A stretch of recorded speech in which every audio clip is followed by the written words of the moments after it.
Hola, muchas gracias por unirse a la sesión de hoy. Si son nuevos, les agradecemos por venir. Somos First Draft. Si no nos conocen, somos una organización sin fines de lucro.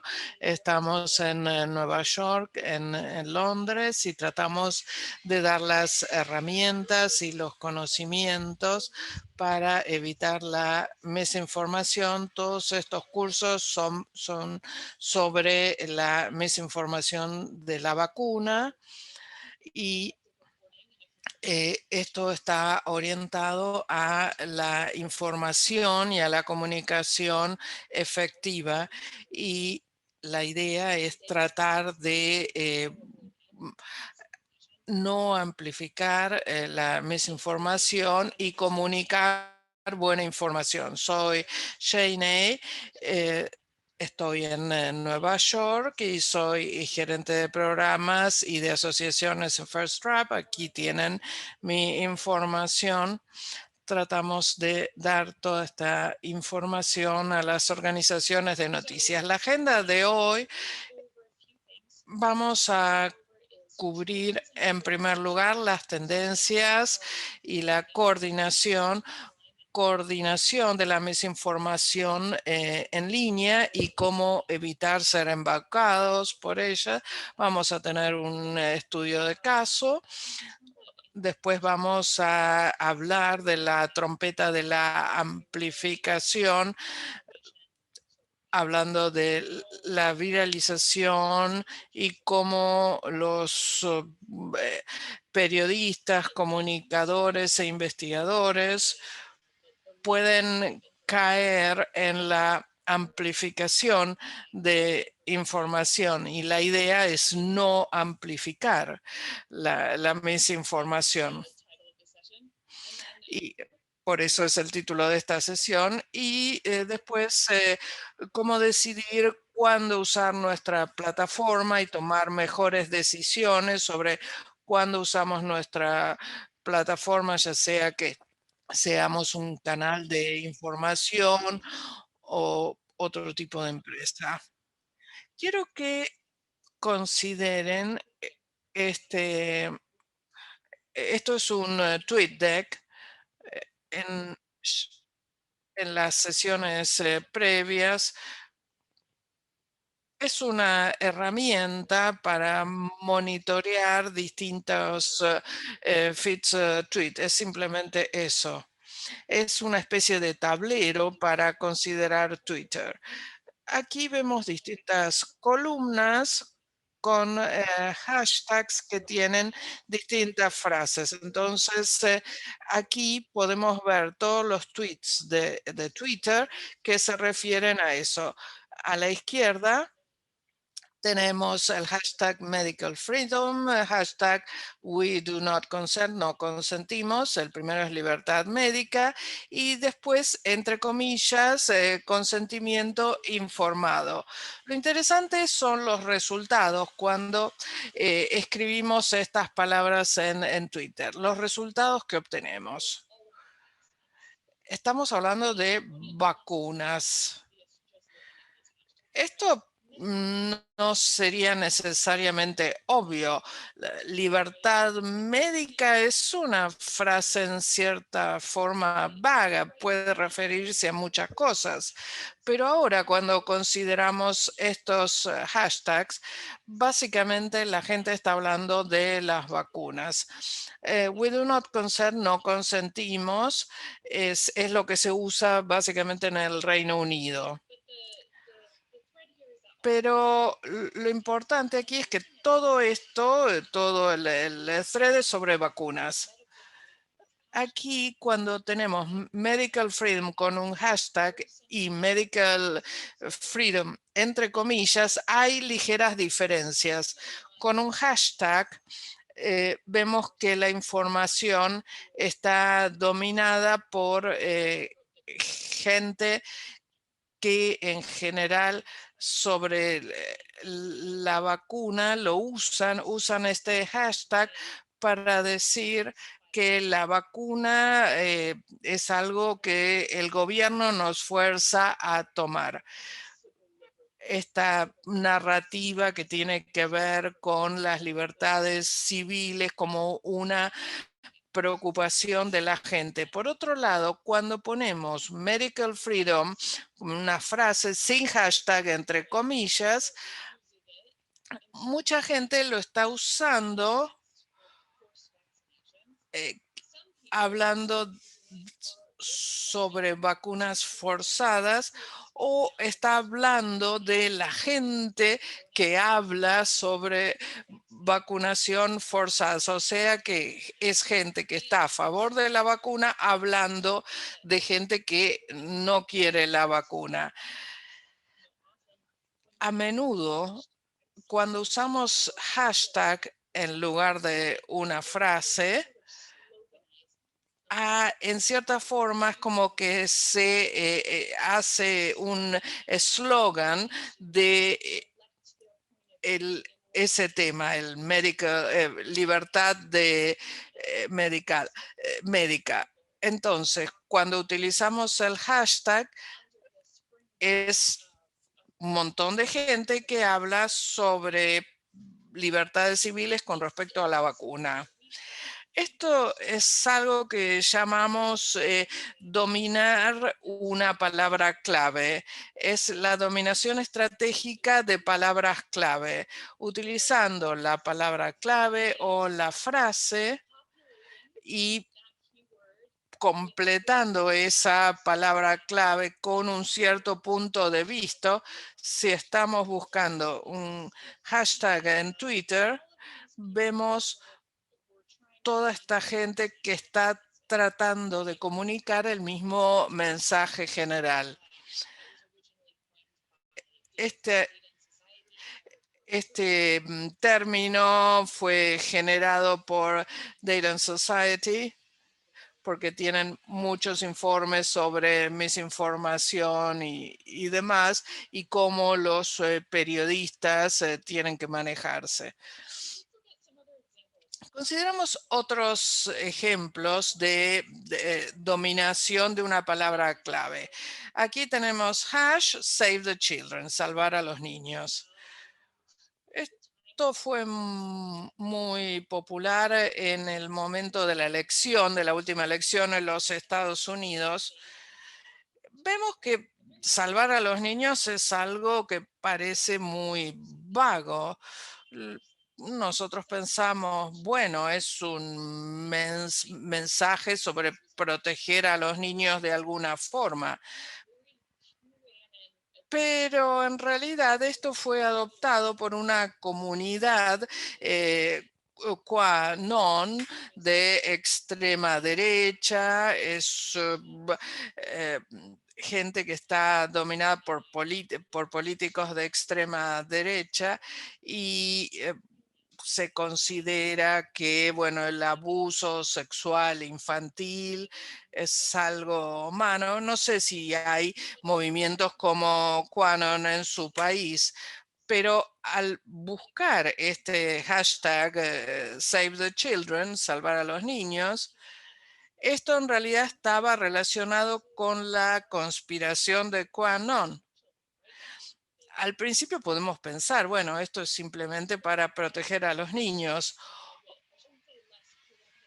Este es un ejemplo quizás menos político, pero hubo un hashtag que se volvió viral, que era Impeach Bill Now, que sería juicio político a Biden.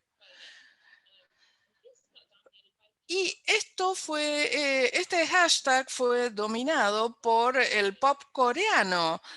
Ellos tomaron este hashtag y lo llenaron con su contenido de pop coreano.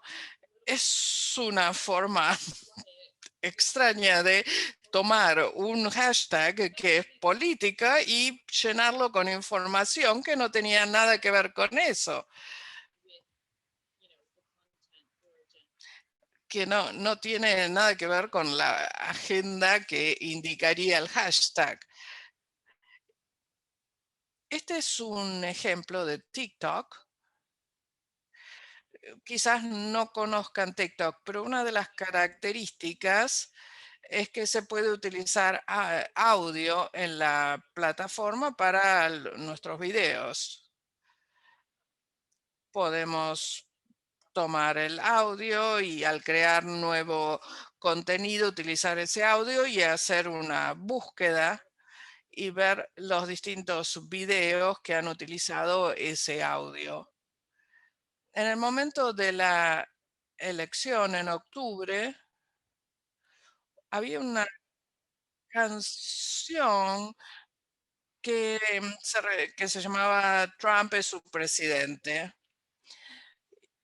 Y se usó este video para fines patrióticos, con gente con sombreros y, y bueno, lo que se esperaba de la canción, pero también se utilizaba para pop coreano. Empezamos a ver un montón de contenido relacionado con pop coreano alrededor de la canción Trump es su presidente.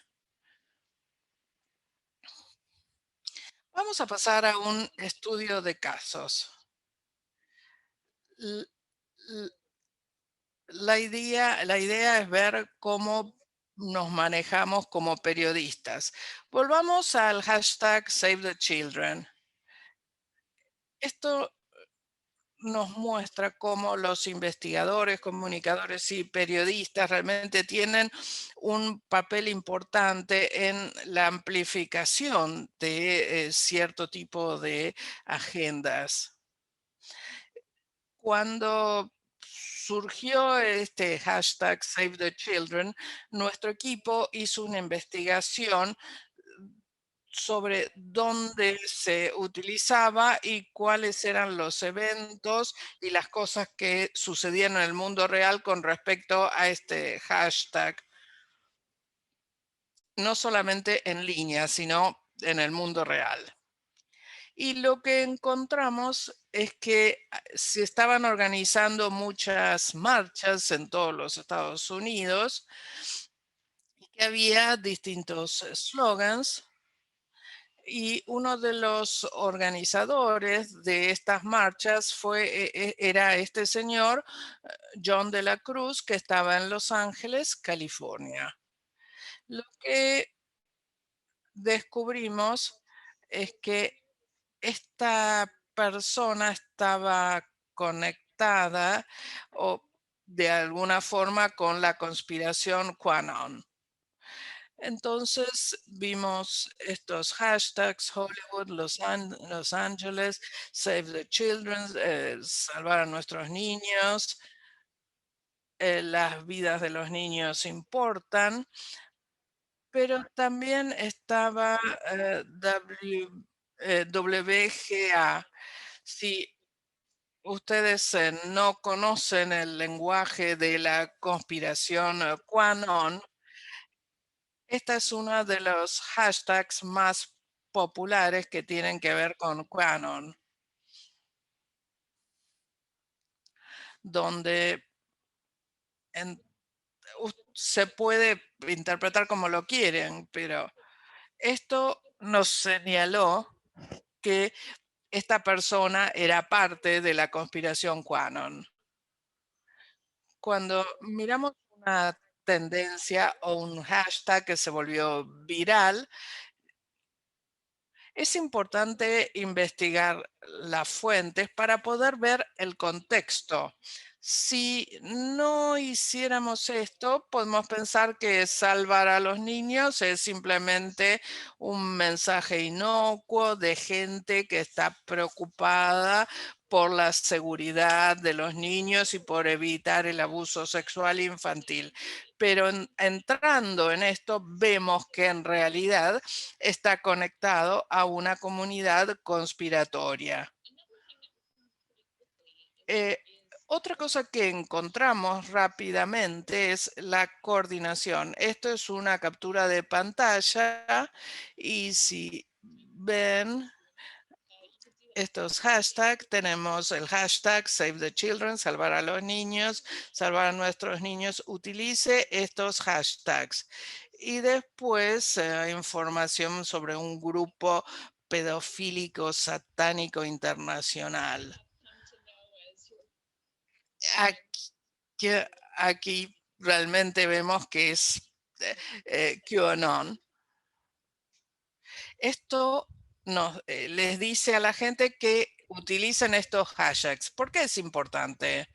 Porque cuando vemos tendencias o hashtags que se vuelven virales, cualquier tipo de tendencia en los medios sociales, hay una tendencia a considerarlo como algo orgánico, pero en realidad es muy fácil generar una tendencia, si nosotros le decimos a la gente que utilice esos hashtags. Por eso tenemos que utilizar las tendencias en Twitter, porque realmente no queremos que nos embauquen en tendencias que son coordinadas por alguien. Lo que hizo explotar a este hashtag salvar a los niños es que luego se filtró a través de medios locales y medios generales. Entonces, acá hicimos la búsqueda con los distintos slogans y hay muchos informes de los medios locales sobre estos rallies. Y básicamente lo que decían es, bueno, estas marchas existieron o van a tener lugar el próximo sábado. Simplemente anuncian las marchas. Pero lo que fue problemático es que no lo pusieron en contexto, no pusieron el Save the Children, salvar a los niños. No dijeron que esto estaba orientado a una conspiración política, simplemente anunciaron las marchas. Y esto es importante porque tenemos este movimiento que se refiere a comunidades online y esto los, lo transmite a través de los medios locales de una forma más real. Esto es un ejemplo de lo que llamamos la trompeta de la amplificación. La idea de que a menudo la misinformación comienza en comunidades de nicho, en lo que llamamos la web anónima, en grupos cerrados, donde no se ve la identidad de las personas. Después se mueve a redes cerradas, un grupo de WhatsApp. Después pasa a una audiencia más amplia, comunidades de conspiración en YouTube y después los medios sociales. Es la siguiente categoría más amplia como Twitter, Facebook. Y después donde hay una gran cantidad de población activa. Y después están los medios profesionales. Los llamamos trompeta porque al principio tenemos comunidades que son de nicho y si hay misinformación, bueno, no llega a tanta gente, pero después cuando llegamos a los medios profesionales, cuando hablamos de misinformación a ese nivel, ya tenemos una plataforma muy grande que amplía la misinformación y la lleva a una audiencia mucho mayor. Esto tenemos que considerar porque cuando informamos sobre misinformación, no queremos amplificarla sin necesidad. Tenemos que ver cuál es nuestro papel en la misinformación, en comunicarla o no. Esto es muy importante con las tendencias. Por eso, cuando hablamos de tendencias en los medios sociales, siempre les decimos a los periodistas que actúen con precaución. En, en, en los Estados Unidos, por ejemplo, durante las elecciones,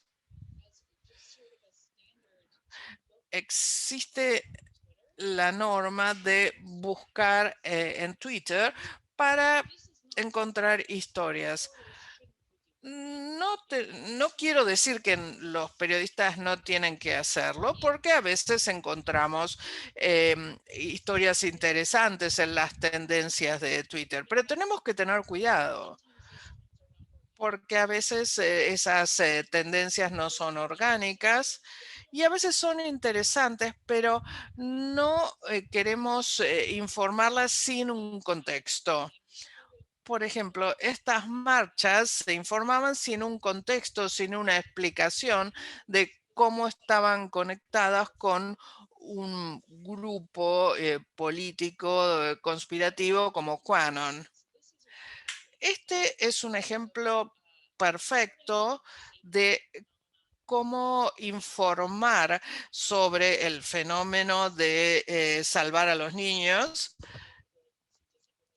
Este es un informe muy importante. Ven el titular, QAnon está detrás de las reuniones en todo el país que son sobre el hashtag viral Save the Children. Lo informan al Save the Children, pero ya en el titular no lo están poniendo en contacto y están mostrando cómo está conectando con una teoría de conspiración político. En la siguiente sesión vamos a hablar de cómo manejar estos titulares. Y la amplificación también puede suceder con imágenes. Las imágenes crean una narrativa. Y cuando hablamos de amplificación y cómo al informar podemos dar una plataforma más amplia o un rumor, las imágenes también pueden crear una narrativa con respecto a la información que damos. Por ejemplo, una foto como esta, que es una persona que hace un gesto de dolor cuando recibe la vacuna. Es algo que realmente nos mueve mucho. Es una forma muy emotiva de hablar sobre el dolor y la vacuna. Y quizá este no es el mensaje que tratamos de mandar de enviar a la audiencia.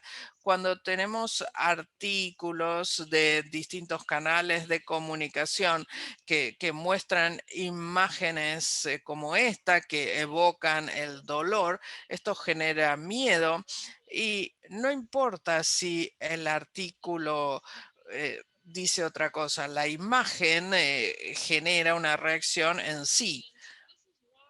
Y por eso le enseñamos a los comunicadores a entender las narrativas detrás de una imagen. Sabemos que Bill Gates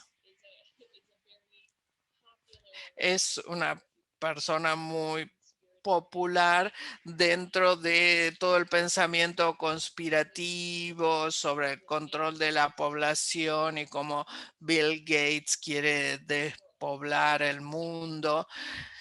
Entonces, si somos un canal de comunicación y estamos informando sobre vacunas y sobre Bill Gates, esto es algo que tenemos que tener en cuenta. Su imagen va a ser reutilizada y se va a mandar a una idea conspirativa. Lo importante es entender cómo las imágenes pueden ampliar las narrativas y las narrativas a veces están relacionadas con la misinformación. Otro tema que vemos mucho es marcos que se repiten una y otra vez. Informar anécdotas personales como noticias. Este es un informe del New York Times, es una imagen de una persona que recibe la vacuna. Es un doctor de Boston que tuvo una reacción alérgica después de recibir la vacuna Moderna esta es una forma de informar sobre reacciones adversas de la vacuna, pero le tenemos que dar buena información a la gente sobre los riesgos potenciales. Pero como ya mencionamos antes, es importante ponerlo en contexto. Lo que hemos visto es que si consideramos toda la imagen, las reacciones alérgicas a la vacuna son mínimas y son de bajo riesgo. Como hay tantos artículos sobre instancias específicas de estas reacciones, se ve más importante para la audiencia de lo que realmente es. Si estamos tratando de hacer que la gente entienda los riesgos, lo tenemos que hacer de una forma precisa. Otro tema sobre la amplificación de la información y hacerlo con responsabilidad es la atribución. En estas historias sobre riesgos y reacciones de las vacunas, eh, eh, vimos la idea de tratar de criticar sobre todo a Pfizer. Este es RT, es un servicio que está auspiciado por Rusia y este es el segmento que hicieron sobre reacciones graves hacia la vacuna. La razón por la cual lo menciono es que es muy fácil que esta crítica de Pfizer de esta forma está auspiciado en cierta forma por la narrativa de Rusia, poniendo la culpa en un estado como Rusia. Pero es más complicado porque en realidad hay muchísimos canales occidentales que escriben artículos que son exactamente lo mismo. En las elecciones en 2016 les preguntaron, estaban muy preocupados por la misinformación en distintos estados. El tema es que atribuirlo a un estado o a un país sin evidencia es peligroso. Finalmente, un concepto más que es decidir cuándo usar la plataforma. Hablamos de amplificación en términos de cuándo informar la misinformación. Es complicado porque si la misinformación no tiene ningún tipo de participación, quizás si lo mencionamos puede hacer que el rumor se divulgue, pero una vez que se vuelve viral es difícil pararlo. Entonces lo que tenemos que identificar es ese punto perfecto de esperar antes de que algo se vuelva viral, pero no antes. Entonces, en, a este punto lo llamamos el punto de inflexión, el punto perfecto en el cual comunicar. Existe el peligro de amplificar misinformación comparado con el interés público. ¿Y cómo podemos ponderar qué es más importante? No, esto no es científico. No hay una receta para cómo tomar la decisión. Tenemos ayuda a memoria, que es la palabra point, que menciona los distintos elementos que tenemos que tener en cuenta. La primera es plataformas, se mueve de una plataforma a otra. Lo otro son los canales. Los periodistas y los editores están escribiendo sobre esto. Si otro periodista está escribiendo otro canal, entonces mucha gente lo está viendo. Otro tema son los influyentes, o sea, una celebridad u otro influencer, considerando quién influye sobre nuestra audiencia, es para tener en cuenta. El otro son los números, cuánta participación, cuántos shares hay con respecto a esta información y la distribución o el viaje, si se mueve de una comunidad a otra. Las distintas personas utilizan distintas plataformas, entonces si lo vemos en dos comunidades de nicho o en una plataforma en Twitter y después en grupos de Facebook. Todos estos son indicadores si una noticia se está diseminando. Les recomiendo este CrowdTangle Link Checker. Es gratis, está en Firefox y en Chrome. Cuando hacemos clic en el sitio web, hacemos clic en el plugin y podemos ver cómo se comparte en los medios sociales para ver quién está comunicando esta información y si es algo en lo que puede llegar a ser preocupante. La diseminación. eh, Tomar estas decisiones nuevamente no es una ciencia, pero esta diseminación depende de la comunidad. Este es un ejemplo de algo que vimos mucho. Es gente que utiliza un sistema de informes de efectos adversos de las vacunas. Es el centro VAERS de los CDCs de los Estados Unidos. Cualquiera puede poner lo que quiera, no se verifica. Entonces no podemos confiar en esto. Eh, este es un grupo de Telegram. Si vieron esto en el grupo de Telegram, bueno, quizás dicen, bueno, esto simplemente va a quedarse en Telegram, no va a pasar a Twitter. Pero si estamos trabajando en una comunidad donde es- si este es un lugar donde mucha de esta población obtiene sus noticias,